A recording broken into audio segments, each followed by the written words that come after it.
नमस्कार, आप देख रहे हैं डिस्कवरी ऑफ महाराष्ट्र न्यूज। हमारे चैनल को लाइक और सब्सक्राइब जरूर करें। भारत को दुनिया का सबसे बड़ा लोकतंत्र कहा जाता है, लेकिन जब इसी लोकतंत्र के उत्सव में एक चुनाव लड़ने वाले उम्मीदवार का ही वोट छीन लिया जाए तो आप इसे क्या कहेंगे? लापरवाही, नाकामी या फिर लोकतंत्र की हत्या? मामला वार्ड नंबर 65 का है, जहां मार्क्सवादी पार्टी के उम्मीदवार के नारायण के साथ जो हुआ उसने चुनाव आयोग की साख पर बड़े सवालिया निशान लगा दिए।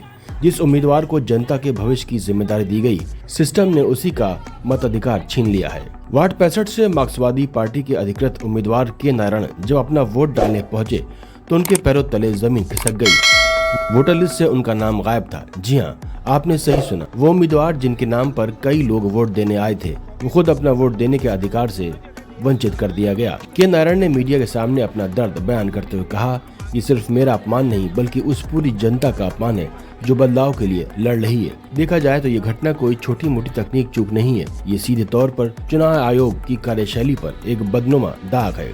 डिस्कवरी ऑफ महाराष्ट्र न्यूज प्रशासन से ये चुपते हुए सवाल पूछता है, जब नामांकन के वक्त सारे कागजात चेक किए जाते हैं तब आयोग को क्यों नहीं दिखा कि उम्मीदवार का नाम लिस्ट में है या नहीं?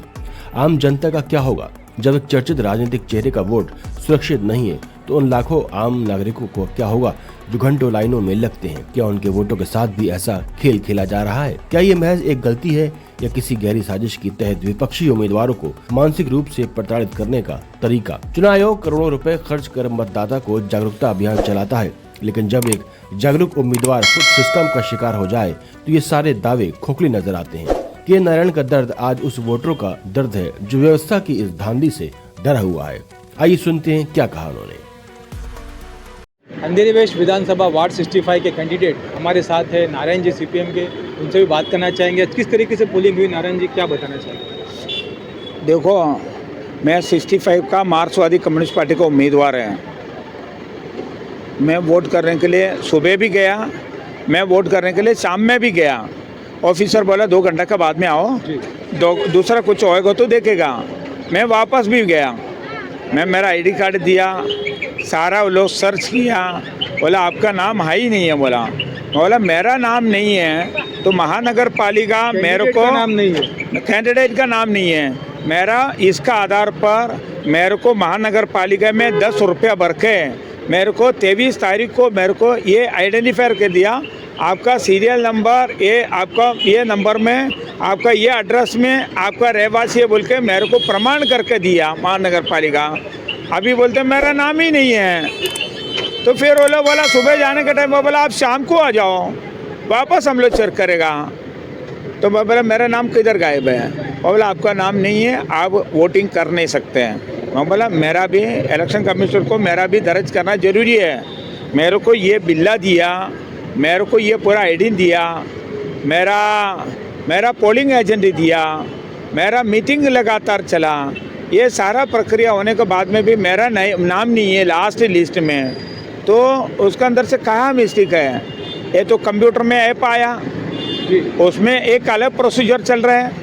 पहले लिस्ट दिया सरकार को, पैसा भर के 7000 भर के, वो लिस्ट का नाम का अभी का लिस्ट का नाम कोई मैच नहीं होते।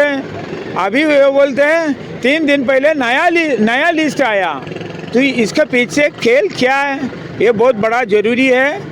जनता कॉलोनी में रहने वाला, अंधेरी गिलबर्ट हिल जनता कॉलोनी में रहने वाला 50 लोगों को एक नंबर मातार पाड़ा बोले तो MBM स्कूल को भी आगे छोड़ के अंबोली में जाके उसका वोटिंग है, मैं निकाल के दिया ऐप से।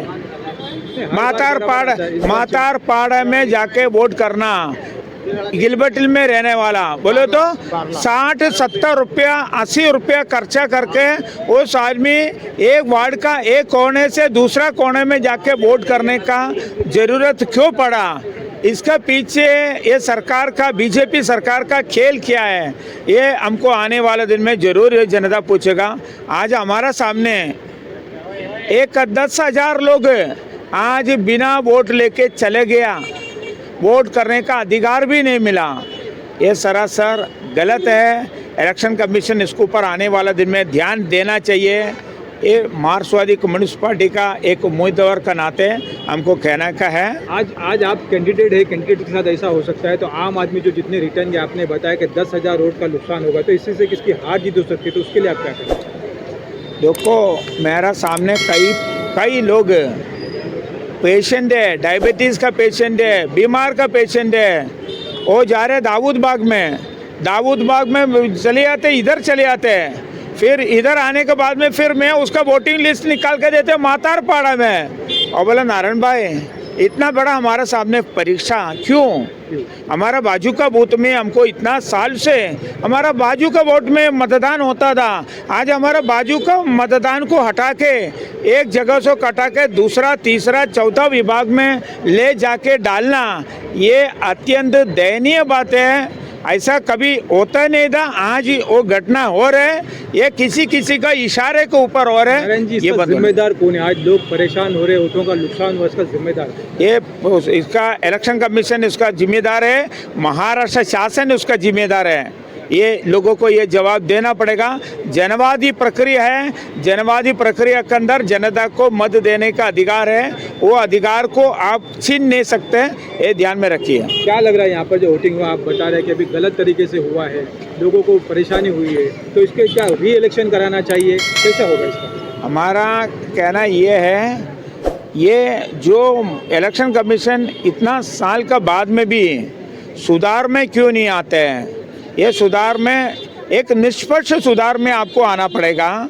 अगर कोई भी सत्ताधारी का साथ में आप उस बाजू लेके आप चलेगा तो नहीं चलेगा। आपको देश में चुनाव करना है, हम समर्थन है, निष्पक्ष चुनाव करना चाहिए, बस इतना है।